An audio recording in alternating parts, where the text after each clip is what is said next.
নাদিয়া তার দাদির ঘরে। হাজেরা বিবি যেভাবে পা লম্বা করে খাটে হেলান দিয়ে বসেছেন, নাদিয়াও সেভাবে বসেছে। দাদির পান ছেঁচনি তার হাতে। সে নিবিষ্ট মনে পান ছেঁচে যাচ্ছে। নাদিয়া লম্বা রোগা একটা মেয়ে। তার চেহারার শান্ত স্নিগ্ধতা চোখে পড়ার মতো। হাজেরা বিবি বললেন, তোর গায়ের রং তারও ময়লা হয়েছে। নাদিয়া বলল, গায়ের রং ময়লা হলেও অসুবিধা নেই দাদি, আমার অন্তরের রং খুব পরিষ্কার। তুমি তো দুধের মতো ধবধবে সাদা একজন মানুষ, তোমার অন্তর কালো, কুচকুচে কালো। হাজেরা বিবি বললেন, কথা সত্য কইসস, আমার অন্তরে তোর মতো সাদা আসিল। এই বাড়িতে সংসার করতে আইসা নানান প্যাসের মধ্যে পড়লাম, নিজে প্যাস শিখলাম, অন্তর কালা হওয়া শুরু করলো, শেষমেশ একটা খুনও করলাম। নাদিয়া অবাক হয়ে বলল, খুন করেছ মানে? কাকে খুন করেছ? নিজের হাতে করি নাই, অন্যরে দিয়ে করাইছি। কাকে খুন করেছ সেটা বলো। হাজিরা বিবি নির্বিকার গলায় বললেন, বেদানা নামের একটা নটি বেটি এই বাড়ির থাকতো, তার কন্যা হয়েছিল। দাইরে কইলাম কন্যার মুখে লবণ দিয়ে দিতে, দাই তাই করছে। 1 চামচ লবণে কারবার শেষ।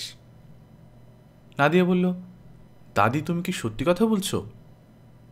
হাজেরা বিবি বললেন, তুই পাগল হইছস, আমি কি পিশাচ?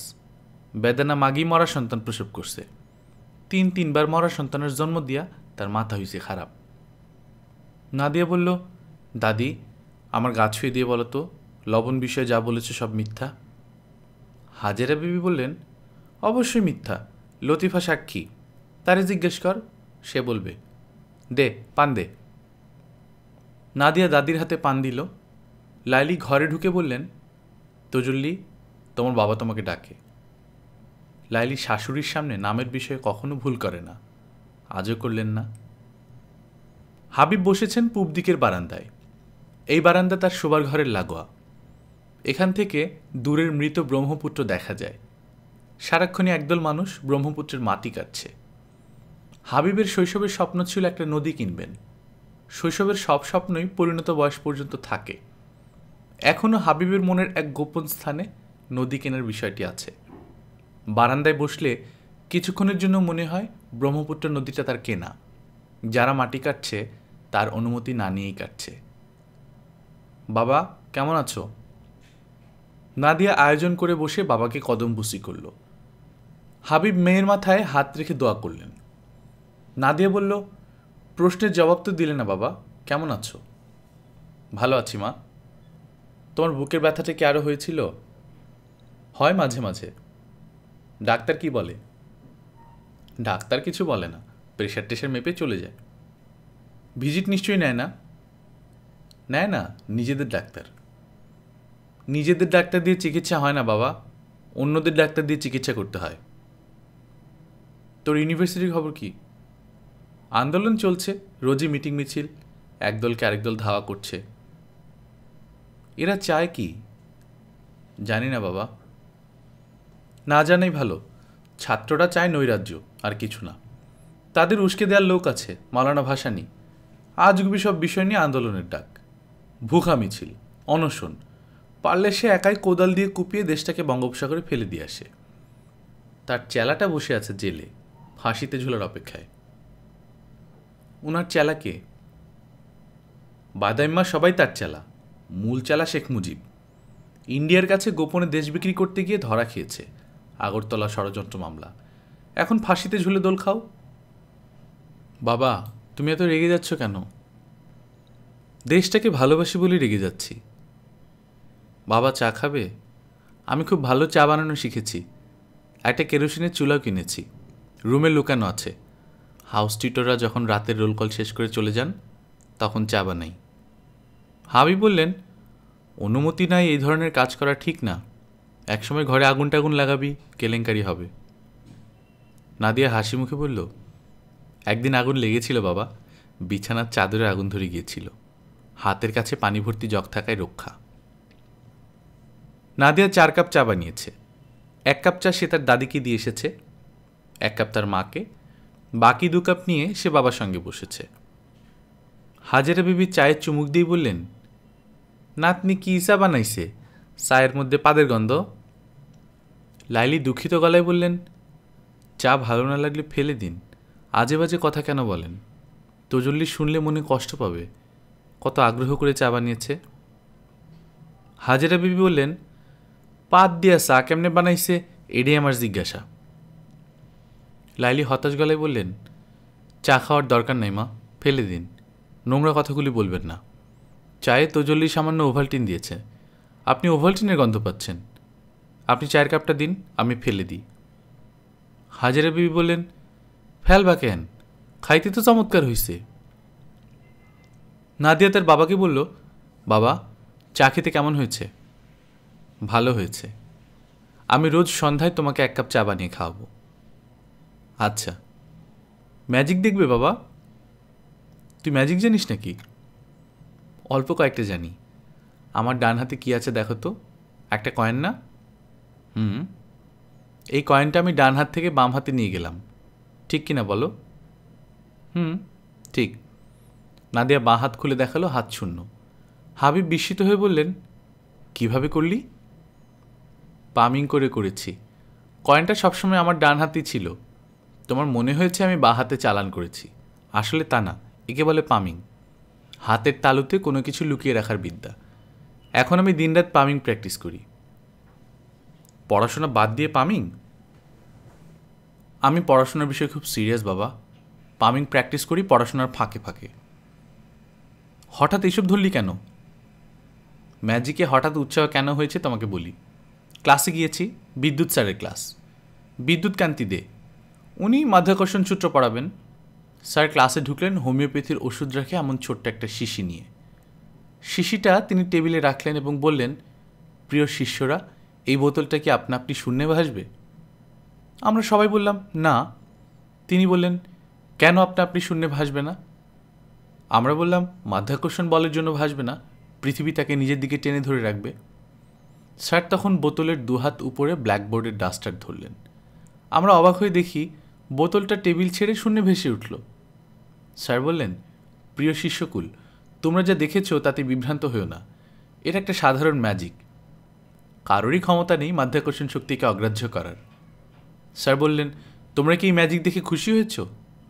আমরা সবাই একসঙ্গে বললাম, জি স্যার। তিনি বললেন, পৃথিবীর সবচেয়ে বড় ম্যাজিক হচ্ছে সায়েন্স, আমরা সেই ম্যাজিকে এখন ঢুকব। সায়েন্সের ম্যাজিক আমরা যতই জানব ততই আমরা অবাক হব, বিস্মিত হব, মুগ্ধ হব।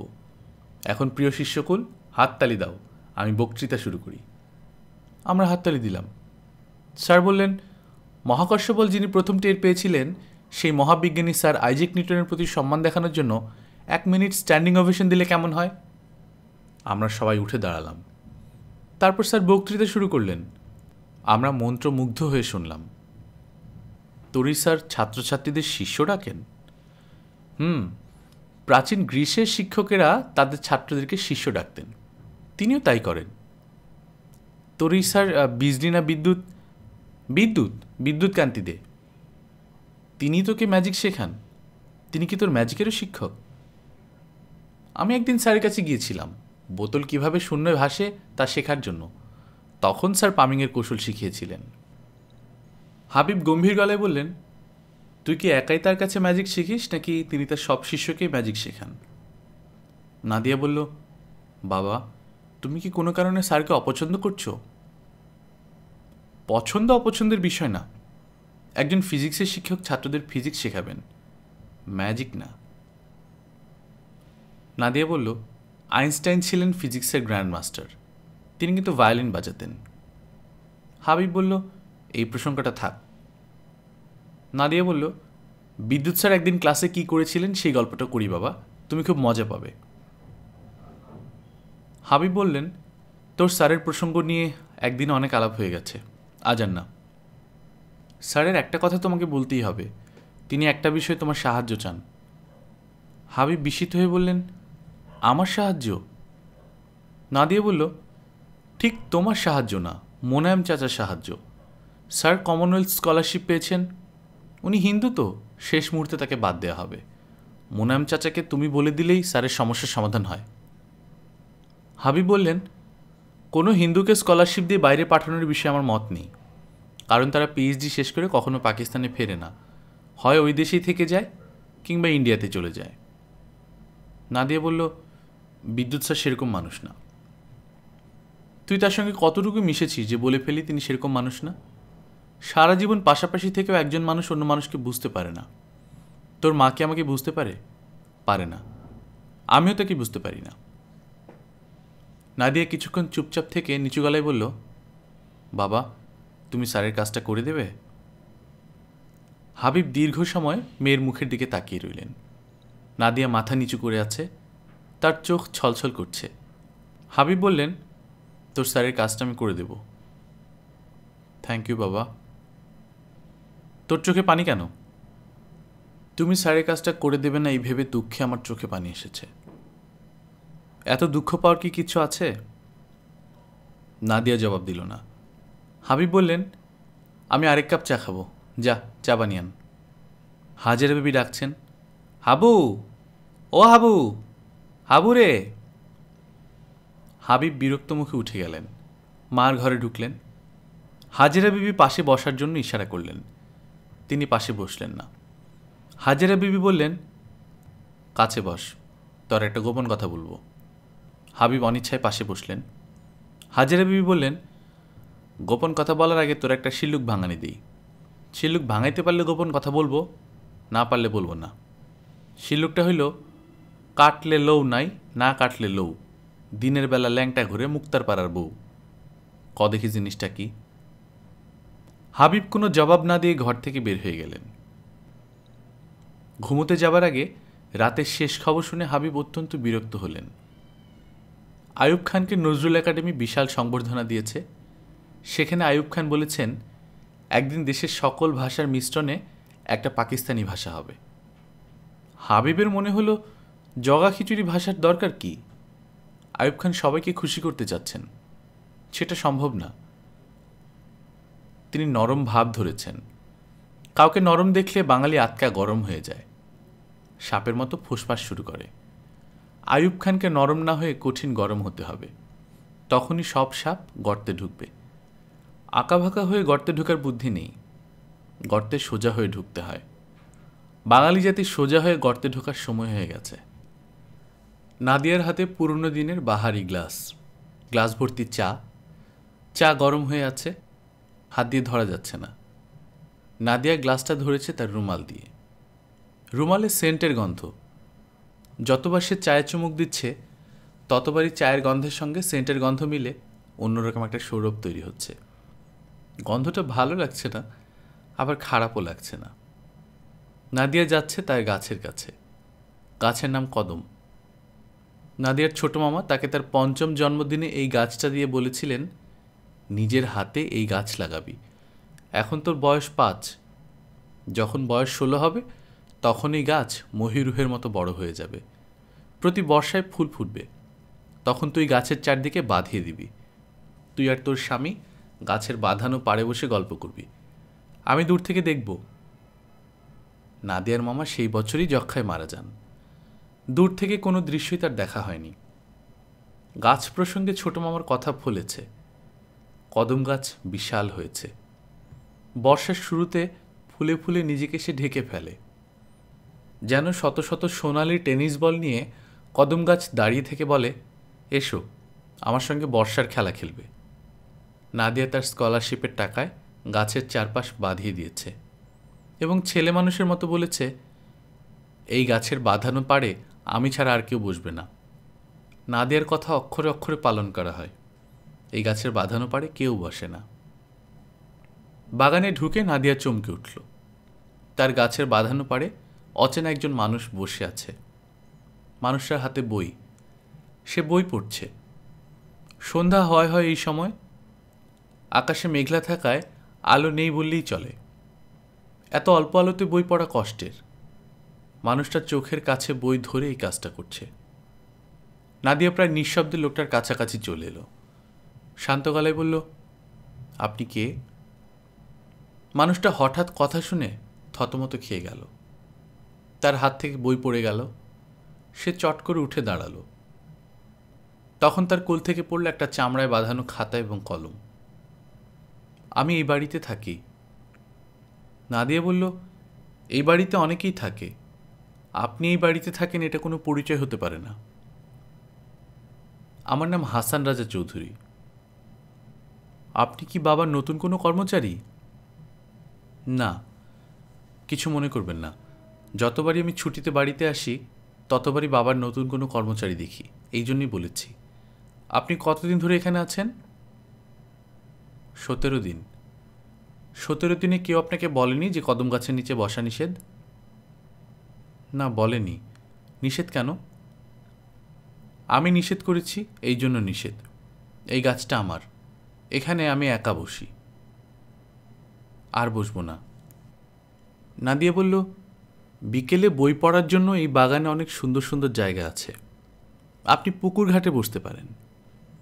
হাসান বলল, আমি বেশিরভাগ সময় সেখানেই বসি। নাদিয়া বলল, চা খাবেন? আপনাকে চা দিতে বলবো?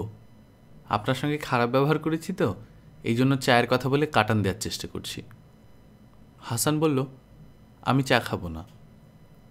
নাদিয়া বলল, আপনি কি আমাকে চিনেছেন? আপনি এই বাড়ির মেয়ে, আপনার নাম নাদিয়া। নাদিয়া বলল, আমার 3টা নাম, একটা তজল্লি, আমার দাদি রেখেছেন। বাবা মা নাম দিয়েছেন নাদিয়া, ইউনিভার্সিটির বন্ধুরা আমাকে ডাকে দিয়া, তারা না বাদ দিয়েছে। আপনার সঙ্গে অনেক কথা বলেছি, এখন চলে যান, আমি একা একা বসে চা খাবো। ভালো কথা, আপনি গত 17 দিন ধরে কোথায়, অর্থাৎ কোন ঘরে থাকেন?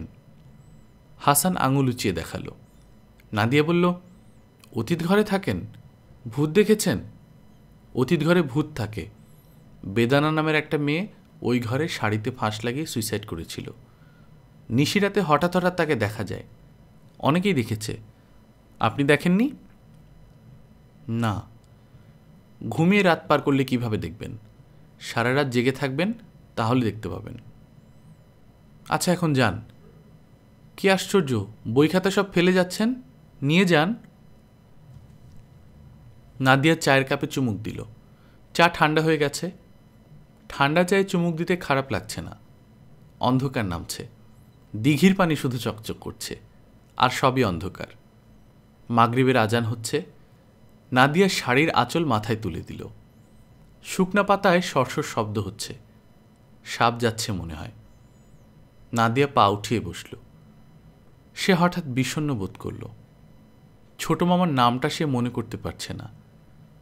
তার এত প্রিয় একজন মানুষ, অথচ নাম মনে পড়ছে না। চোখের আড়ালে যে থাকে তাকে মানুষ দ্রুত ভুলে যায়।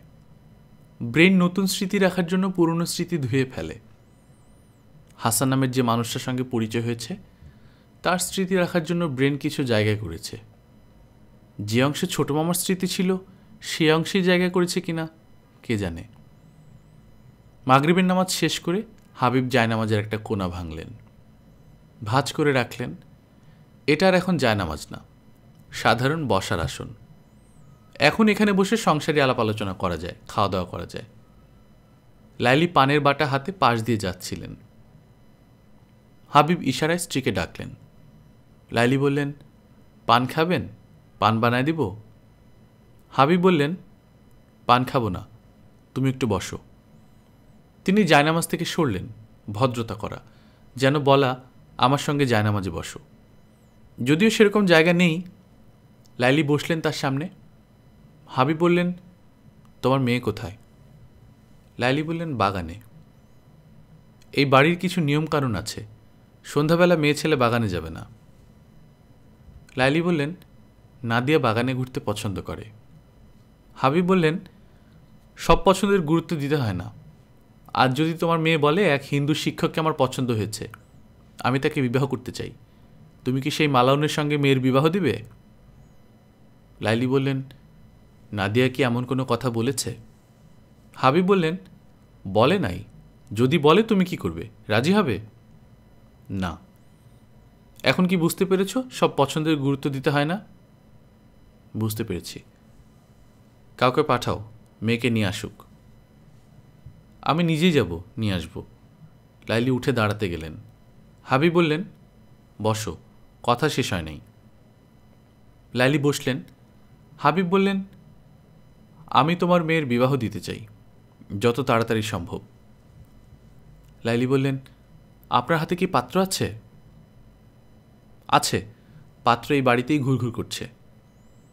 বেশ কিছুক্ষণ চুপ করে থেকে লাইলি বললেন, একজন খুনির সঙ্গে আপনি মেয়ের বিবাহ দিবেন? হাবিব বললেন, হ্যাঁ দিব। খুন একটা দুর্ঘটনা, মানুষের জীবনে দুর্ঘটনা ঘটে। দুর্ঘটনা বড় করে দেখতে হয় না। আত্মরক্ষার জন্য কিংবা সম্মান রক্ষার জন্য খুন করা জায়েজ আছে। লাইলি কিছু বললেন না, তীক্ষ্ণ চোখে তাকিয়ে রইলেন। হাবিব বললেন, ওই ছেলের সঙ্গে তোমার মেয়ের বিয়ে দেওয়ার পেছনে 3টা কারণ আছে। প্রথম কারণ, জমিদার বংশ, ছেলে বাপের একমাত্র ওয়ারিশ, বিশাল বিষয় সম্পত্তি। লাইলি বললেন, আপনার ধন সম্পদের কমতি নাই, ধন সম্পত্তির জন্য আপনার লালসা থাকা ঠিক না। হাবিব বললেন, আমার কথার মাঝখানে কথা বলবা না। স্বামীর কথা শেষ হওয়ার আগেই কথা শুরু করলে আদবের বরখেলাপ হয়। যাই হোক, ওই ছেলের সঙ্গে তোমার মেয়ের বিবাহের দ্বিতীয় কারণ, ছেলেকে আমি মহাবিপদ থেকে উদ্ধার করব। সে বাকি জীবন এই কারণে তোমার মেয়ের কেনা গোলাম হয়ে থাকবে। লাইলি বললেন, একজন স্ত্রী স্বামী হিসেবে বন্ধু চায়, কেনা গোলাম চায় না। হাবিব বললেন, আবারও আদবের বরখেলাপ করলাম। যাই হোক, তৃতীয় কারণ শোনো, এই ছেলের চরিত্র ভালো। আমি পরীক্ষা নিয়েছি, পরীক্ষায় সে পাশ করেছে। কি পরীক্ষা নিয়েছেন? হাবিব বললেন, মলিনা নামে তোমার যে দাসী আছে, গভীর রাতে তাকে ওই ছেলের কাছে নগ্ন অবস্থায় পাঠিয়েছিলাম। ছেলে তাকে ধমক দিয়ে বিদায় করেছে এবং এই ঘটনা কারো কাছে প্রকাশ করে নাই। লাইলি হতভম্ব হয়ে বললেন, আপনার মতো একজন মানুষ একজন দাসীর সঙ্গে পরামর্শ করে এমন নোংরা কাজ করে? হাবিব বললেন, মলিনার সঙ্গে পরামর্শ আমি করি নাই, প্রণব করেছে। কথা একই, প্রণববাবু আপনার হয়েই কথা বলেছে। কত বড় অন্যায় কাজ আপনি করেছেন, আপনি বুঝতে পারছেন? তুমি বুঝতে পেরেছ, এই যথেষ্ট। আমার বোঝার প্রয়োজন নাই। একসঙ্গে অনেক কথা বলে ফেলেছি, আমার কথা শেষ। এখন যাও, বাগান থেকে মেয়েকে নিয়ে এসো। আর একটা কথা, আমার কাছে কৈফিয়ত তলব করবা না, তুমি আদালত না। লাইলি উঠে দাঁড়ালেন। হাবিব এশার নামাজের প্রস্তুতি নিলেন।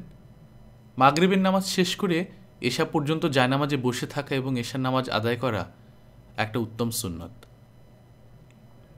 বাগানে ঢোকার মুখে প্রণবের সঙ্গে লাইলির দেখা হলো। প্রণব রান্নার প্রস্তুতি নিচ্ছেন, খিচুড়ি বসাবেন।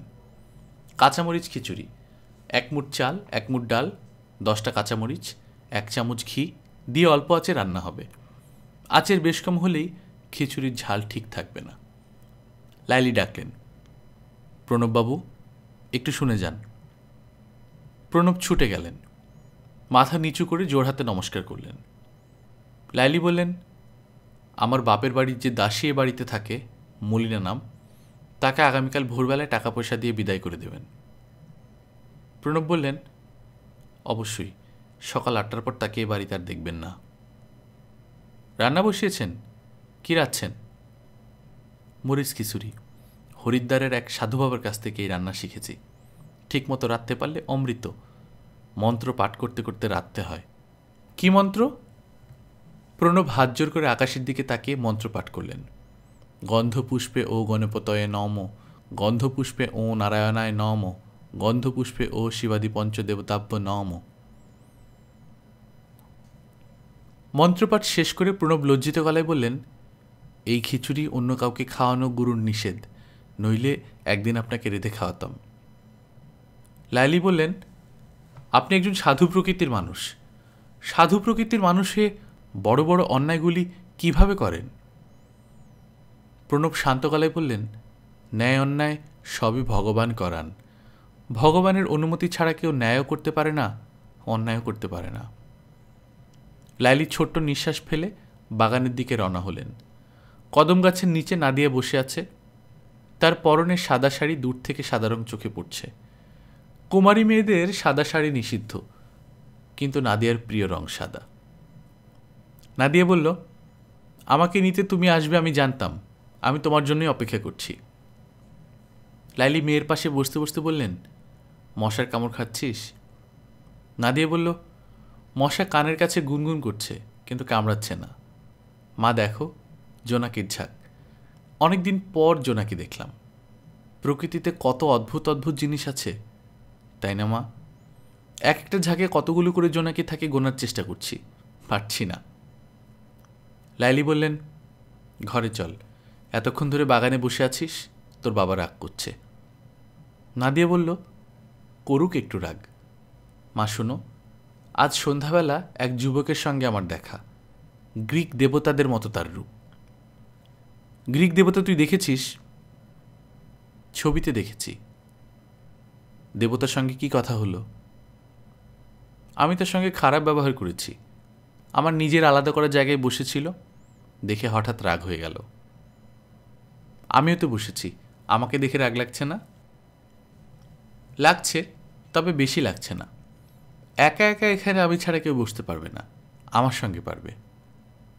লাইলি বললেন, তোর বাবা তোর বিয়ে দিতে চাচ্ছে। নাদিয়া হালকা গলায় বলল, দিতে চাইলে দিবে, গা ভর্তি গয়না পরে বিয়ে করব। তোর নিজের পছন্দের কেউ আছে? না, আর যদি কেউ থাকেও তার সঙ্গে বাবা আমার বিয়ে দিবে না।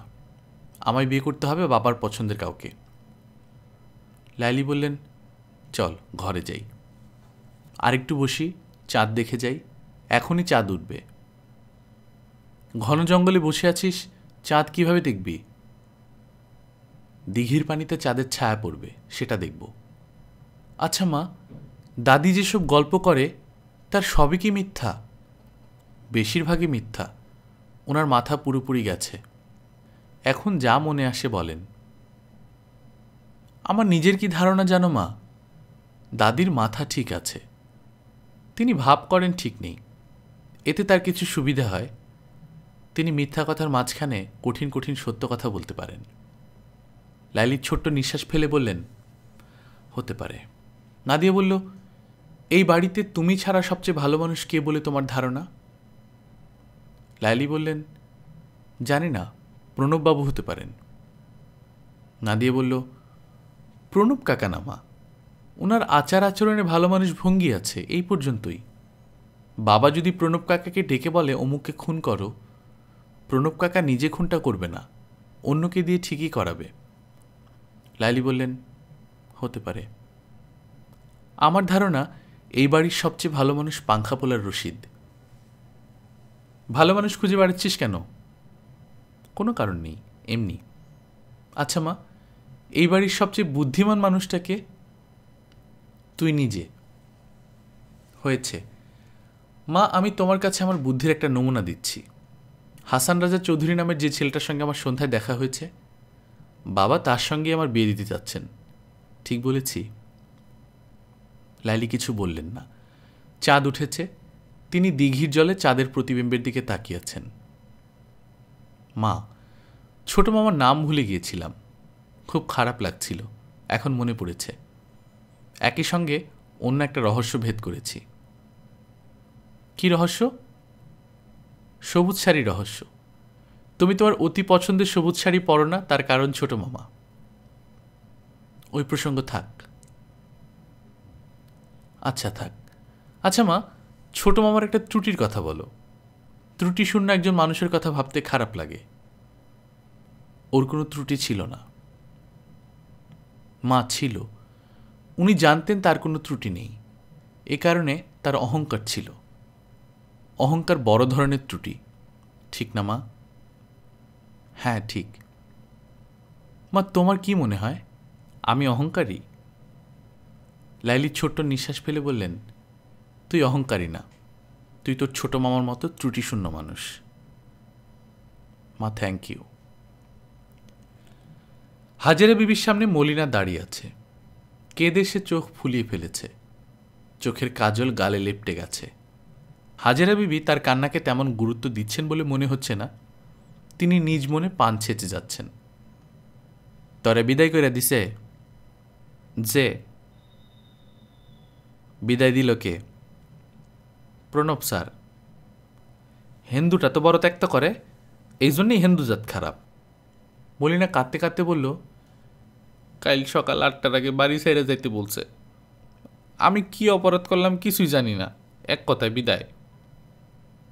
চইলা যাইতে বললে চইলা যাবি, ঘরে দই থাকলে দই খেয়া যাবি, দধি যাত্রা শুভ।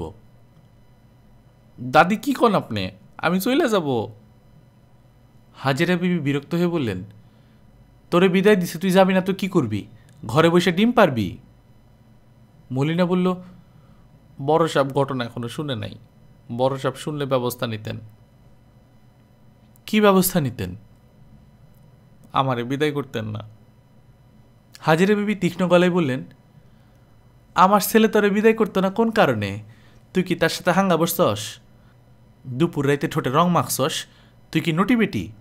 বদমাগি, দূর হ সামনে থেকে। হাজেরা বিবি পান ছেঁচায় মন দিলেন। খিচুড়ি মুখে দিয়ে প্রণবের মেজাজ খারাপ হয়ে গেল। প্রচণ্ড ঝাল। মন্ত্রপাঠে ভুল হয়নি, শুদ্ধ শরীরে রেঁধেছেন। রান্নার সময় হাঁড়িতে কি কোনো মুসলমানের ছায়া পড়েছে? গুরু বলে দিয়েছিলেন নির্জন স্থানে রান্না করতে হবে, যেন হাঁড়িতে কোনো বিধর্মীর এবং কুকুরের ছায়া না পড়ে। অন্য জীবজন্তুর ছায়া পড়লে কোনো অসুবিধা নাই। কষ্ট করে এই খিচুড়ি খাওয়ার অর্থ হয় না। প্রণব উঠে পড়লেন, রাতে এক গ্লাস দুধ খাবেন। অতীত ঘরের বারান্দায় হাসান রাজা বসে আছেন, মূর্তি ভঙ্গিতে বসা, কোনো নড়াচড়া নেই। এই যুবক ঘন্টার পর ঘন্টা একই ভঙ্গিতে বসে থাকতে পারে। প্রণবের হরিদ্বারের গুরুরও একই ক্ষমতা ছিল, তিনি চোখের পলকে ফেলতেন না। এই যুবক নিশ্চয়ই পলক ফেলে, তারপরেও পরীক্ষা করা দরকার। হাসান প্রণবের দিকে তাকালো, কিছু বলল না। প্রণব সামান্য বিরক্ত হলেন। একজন বয়স্ক মানুষকে সম্মান দেখাতে হয়, তাকে আদাব বললে তো দোষ হতো না। প্রণব বললেন, ভালো আছেন? রাতের খাওয়া হয়েছে? না। খাওয়া আসে নাই? এসেছে, পরে খাবো। পরে কেন খাবেন? গরম গরম খেয়ে নেন। ঠান্ডা খাবার খেতে আমার অসুবিধা হয় না, আমি আবার ঠান্ডা খেতে পারি না। এক এক মানুষ এক এক রকম। প্রণব বসলেন হাসানের পাশের চেয়ারে। মুখোমুখি বসতে পারলে ভালো হতো, চোখের পলক ফেলার ব্যাপারটা ধরা যেত। বারান্দা অন্ধকার হয়ে আছে, এটাও একটা সমস্যা। প্রণব বললেন, নাদিয়া মার সঙ্গে আলাপ করছেন দেখলাম, কি নিয়ে আলাপ? তেমন কিছু না। নাদিয়া অতি গুণের মেয়ে, মাথায় সামান্য ছিট আছে। গুণের সব মানুষই কিছুটা ছিটগ্রস্ত হয়। হাসান কিছুই বলল না, চুপ করে রইল। প্রণব আশা করেছিলেন হাসান জানতে চাইবে কি ধরনের সিট। কেউ কিছু জানতে চাইলে সে বিষয়ে বলা যায়, নিজ থেকে বলা একটা সমস্যা। প্রণব বললেন, কি ধরনের সিটগ্রস্ত সেটা বলি। নাদিয়া মা আমাকে বলল, প্রণব কাকা, জোনাকির ঝাঁকে কয়টা করে জোনাকি থাকে আমাকে গুনে বলবেন। আরে উড়ন্ত জোনাকি গোনা কি সম্ভব? হাসান এখনও নিশ্চুপ। প্রণব বললেন, মলিনা নামে যে একটা মেয়ে আছে, অল্প বয়স্ক, সুন্দর মতো গোলমুখ, তার চাকরি নট হয়েছে। আগামীকাল ভোর 8টার আগে তাকে চলে যেতে হবে। মনে হয় কোনো বড় ধরনের ভুল ত্রুটি করেছিল। আপনার সঙ্গে কিছু করেছে? হাসান বলল, না। নীলমণিলতাটার পাশে জোনাকের একটা ঝাঁক দেখা যাচ্ছে। হাসান ঝাঁকের জোনাকি মনে মনে গুনছে, 17টা জোনাকি হিসেবে পাওয়া গেল। হাবিব বৈঠকখানার ইজি চেয়ারে আধা শোয়া হয়ে আছেন। রশিদ বড় তালপাতার পাখায় তাকে হাওয়া করছে। আজ ছুটির দিন, কোর্ট বন্ধ। হাবিব আয়োজন করে খবরের কাগজ পড়তে বসেছেন। ছুটির দিনে তিনি মন দিয়ে কাগজ পড়েন, কোনো খবর বাদ যায় না। কিছু কিছু খবর নিয়ে প্রণবের সঙ্গে আলাপ করেন। প্রণব বড় একটা জলচৌকিতে আসন করে বসেছেন, তার সামনে পানের বাটা, নানান পদের মশলা ছোট ছোট কৌটায় ভরা। তিনি কৌটার মুখ খুলে মশলার গন্ধ শুকে শুকে দেখছেন। হাবিব বললেন, মাওলানা ভাসানী সম্পর্কে তোমার কি ধারণা প্রণব? প্রণব বললেন, সাধু পুরুষ। হাবিব বিরক্ত গলায় বললেন, সাধু পুরুষ রাজনীতি করে না। প্রণব বললেন, তাও ঠিক। হাবিব বললেন, মানুষটার কাজকর্ম চিন্তাভাবনা কিছুই বুঝি না। আইয়ুব খানের পক্ষের লোক ছিল, এখন উল্টা গীত গাওয়া শুরু করেছে, গদি ছাড়তে বলতেছে, তার হিসাব কিছুই বুঝতেছি না। প্রণব বললেন, সাধু প্রকৃতির মানুষের হিসাব বুঝতে সাধু মানুষ লাগে, সবাই পারে না। বগুড়ার মোহাম্মদ আলীর কথা চিন্তা করেন, সবাই তার হিসাব জানে, কারণ সে চোর প্রকৃতির। হাবিব তীক্ষ্ণ গলায় বললেন, চোর প্রকৃতির বললা কি জন্যে? প্রণব পানমুখী দিতে দিতে বললেন, পূর্ব পাকিস্তানের এমএলএ যারা, তারা সবাই শপথ করে গেল সংসদে তারা পূর্ব পাকিস্তানের দাবি দেওয়া তুলবে। বগুড়ার মোহাম্মদ আলী নিজেও শপথ নিলেন। পশ্চিম পাকিস্তানে পৌঁছেই আইয়ুব খানের সঙ্গে আতাত করে বসলেন। এদিকে আমি মোনায়েম খান সাহেবকে ধন্যবাদ দিব, উনি আগে কোনো শপথ করেননি। স্যার, পান খাবেন? হাবিব বললেন, দাও খাই, জর্দা ছাড়া। জর্দা সহ্য হয় না, মাথা ঘুরে। প্রণব বলল, সামান্য দেই। জর্দা ছাড়া পান আর বোতাম ছাড়া শার্ট একই। বোতাম ছাড়া শার্টে নিজেকে ন্যাংটা লাগে, জর্দা ছাড়া পানও ন্যাংটা পান। দেশের গতিক কি বুঝতেছ? কিচ্ছু বুঝতেছি না। পশ্চিম পাকিস্তানে তো ভালো হাঙ্গামা শুরু হয়েছে। ভুট্টো সাহেবকে ঢুকাইছে জেলে, এদিকে শেখ মুজিবুর রহমানও জেলে। এটা একটা কাজের কাজ হয়েছে। শেখ মুজিবুর রহমান ঝামেলা সৃষ্টি করা ছাড়া অন্য কিছু পারে না। দেশ কিছুদিন ঝামেলা ছাড়া চলবে। অবশ্যই। একজন ঝামেলাওয়ালা, আরেকজন অনশনওয়ালা। কথায় কথায় অনশন। কার কথা বললাম বুঝেছ? না। হাবিব রশিদের দিকে তাকিয়ে বললেন, ফরিদকে ডাক দিয়ে আনো, জটিল কিছু কথা আছে তার সঙ্গে। কথার সময় তুমি থাকবা না। বাতাসের প্রয়োজন নাই, আজ আবহাওয়া শীতল। হাবিব জর্দা দেওয়া পান চিবুচ্ছেন, মাথা সামান্য ঘুরছে, তবে খারাপ লাগছে না। ফরিদ এসে বেতের মোড়ায় বসেছে, তাকে চিন্তিত এবং ভীত মনে হচ্ছে। প্রণব তার জায়গাতে আছেন। হাবিব ফরিদের দিকে না তাকিয়ে বললেন, কেমন আছো ফরিদ? ফরিদ মেঝের দিকে তাকিয়ে বলল, ভালো আছি। সংসার কেমন চলতেছে? ভালো। ফরিদ, তোমার বুদ্ধি কেমন? ফরিদ চমকে তাকালো, কি বলবে বুঝতে পারল না। হঠাৎ বুদ্ধির প্রসঙ্গ কেন চলে এসেছে কে জানে। তার পানির পিপাসা পেয়ে গেল। পানি খাবার জন্য উঠে যাওয়া সম্ভব না। হাবিব বললেন, তোমার বুদ্ধির একটা পরীক্ষা নিব বলে তোমাকে ডেকেছি। আজকের ইত্তেফাকে একটা খবর ছাপা হয়েছে, গরুর হাতে গরু চোরের মৃত্যু। খবরটা শব্দ করে পড়ো, আমি শুনি। 3য় পাতায়। ফরিদ খবরের কাগজ হাতে নিল, তার হাত সামান্য কাঁপছে। সে সব পাতাই খুঁজে পাচ্ছে, 3য় পাতাটা খুঁজে পাচ্ছে না। প্রণব বের করে দিলেন। ফরিদ পড়তে শুরু করল। ধর্মপাশা অঞ্চলের কুখ্যাত গরুচোর আবুল কাশেমের মৃত্যু হইয়াছে গরুর হাতে। বিবরণে প্রকাশ, আবুল কাশেম জনৈক গৃহস্থের বাড়ি হইতে একটি বলশালী ষাঁড় চুরি করিয়া হাওড়ের জনশূন্য প্রান্তর দিয়ে দ্রুত পালাইতেছিল। এর মধ্যে তার ধূমপানের নেশা জাগ্রত হয়। সে ষাঁড়ের দড়িটি নিজের কোমরে বাঁধিয়া একটি বিড়ি ধরায়। দেশলাইয়ের আগুন দেখিয়া গরু চমকাইয়া ছুটিতে শুরু করে এবং গৃহস্থের বাটিতে উপস্থিত হয়। দেখা যায় দড়ির এক প্রান্তে গরুচোরের ক্ষতবিক্ষত মৃতদেহ। কুখ্যাত গরুচোরের মৃত্যুতে অত্র অঞ্চলে স্বস্তির সুবাতাস বহিতেছে। ফরিদ খবর পড়া শেষ করে চিন্তিত চোখে হাবিবের দিকে তাকালো। হাবিব বললেন, খবরটা একটা বড় ভুল আছে। ভুলটা কি? ফরিদ বলল, বলতে পারবো না স্যার। প্রণব মাথা চুলকে বললেন, আমিও পারবো না।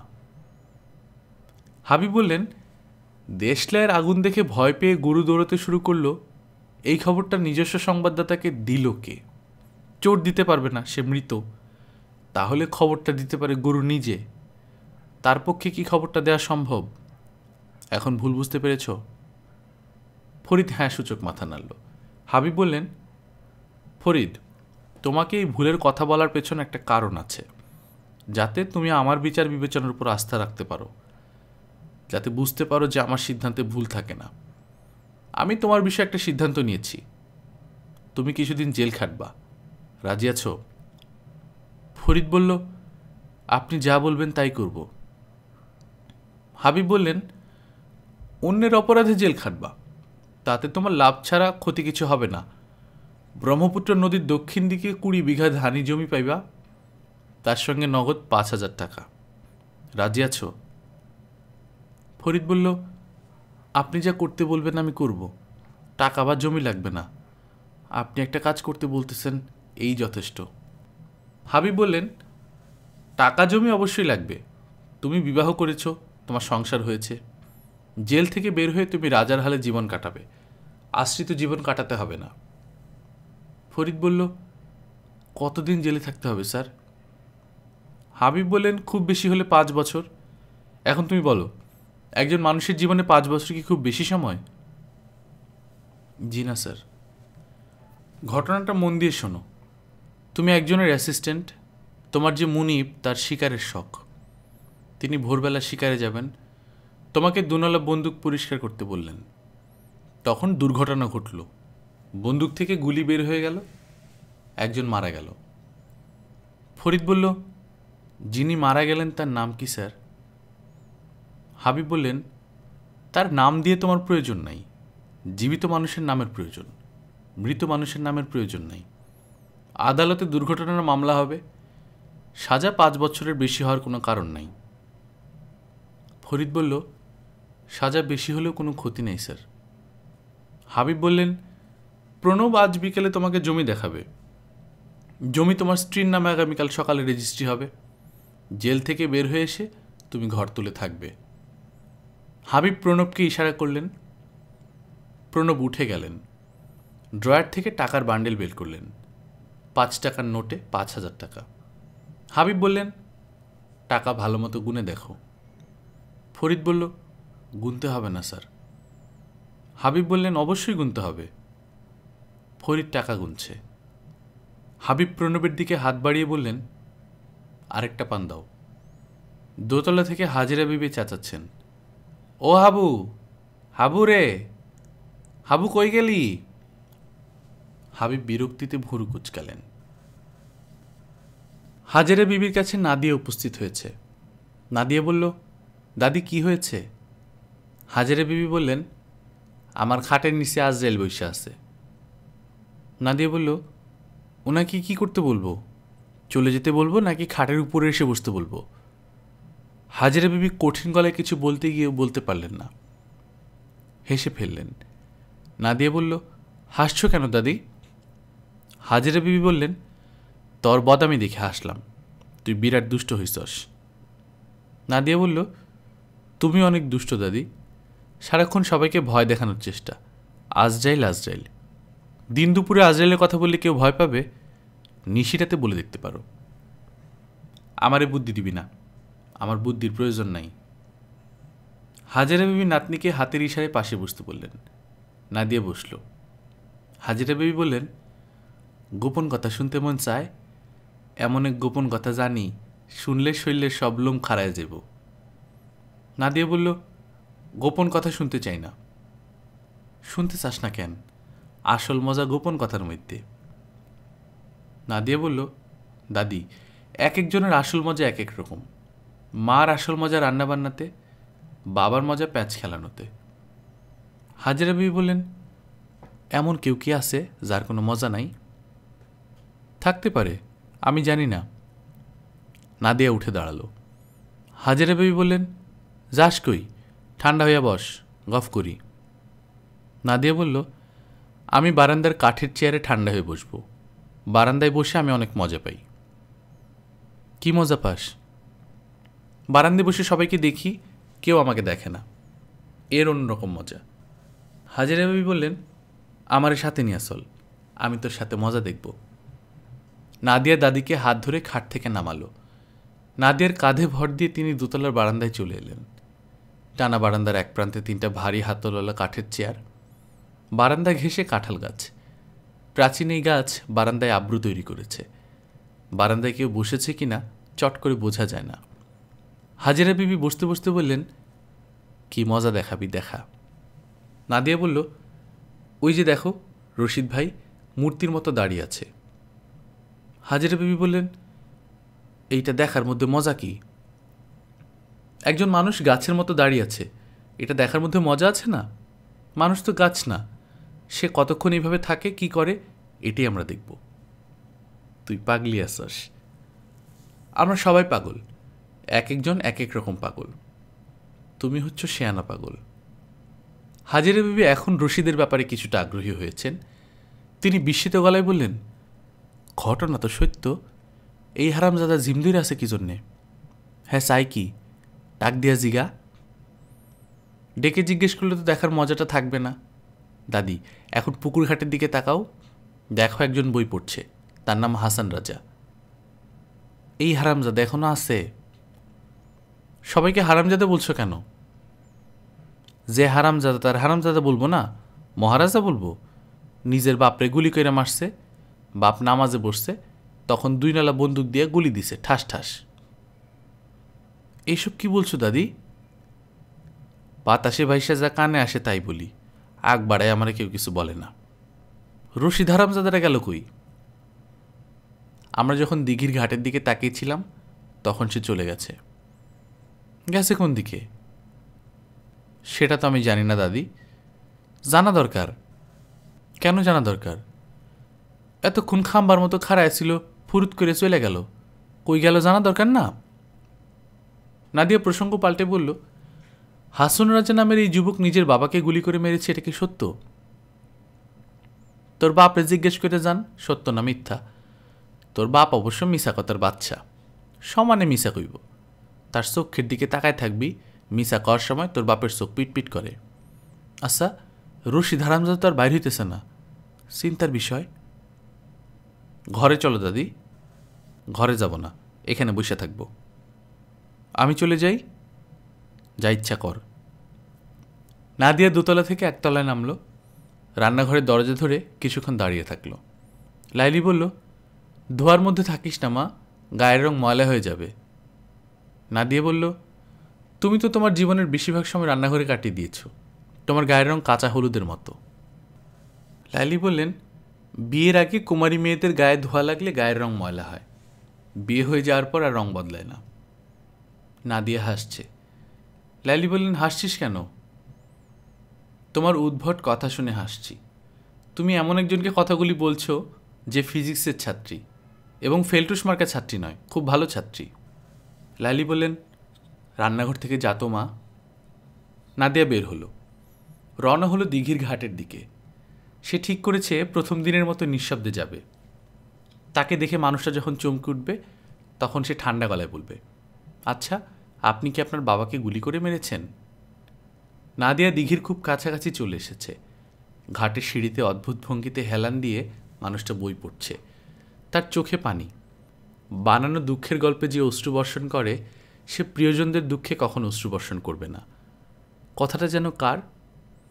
কিছুতেই মনে পড়ছে না। মানুষটা কী বই পড়ছে জানতে ইচ্ছে করছে। ম্যাথমেটিশিয়ান অ্যাবেল অঙ্কের জটিল কোনো বই পড়লে মুগ্ধ হয়ে অশ্রুবর্ষণ করতেন। কেমন আছেন? মানুষটা ঠিক ওই দিনের মতোই চমকে উঠল, তার হাত থেকে বই পড়ে গেল। বইয়ের নাম তিথিডোর, লেখক বুদ্ধদেব বসু। এই বই নাদিয়ার পড়া নেই, বইটা পড়তে হবে।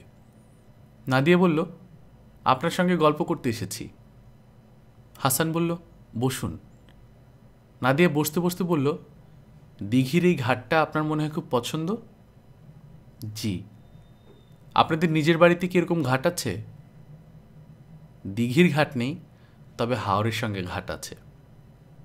আমাদের বাড়ির পেছনে ঘাট। বর্ষার সময় এই ঘাটটা আমার কাছে তাজমহলের চেয়েও সুন্দর মনে হয়। আপনি কি তাজমহল দেখেছেন? দেখেছি। আমাদের বাড়িটাও খুব সুন্দর, বাড়ির নামটাও সুন্দর, কৈতর বাড়ি। কি বাড়ি? কৈতর বাড়ি। কৈতর হলো কবুতর।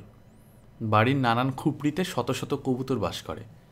আপনি যদি দোতলার বারান্দায় কাকতারোর মতো 2 হাত মেলে দাঁড়ান, 2 হাতে কবুতর এসে বসবে, বকম বকম করে ডাকতে থাকবে। কি যে সুন্দর দৃশ্য! নাদিয়া অবাক হয়ে গল্প শুনছে। অবাক হওয়ার প্রধান কারণ হাসান নামের মানুষটার নিজের বাড়ি সম্পর্কে মুগ্ধতা। হাসান বলল, আমি আপনাকে অনুরোধ করব এক রাত আমাদের বাড়িতে এসে থাকতে।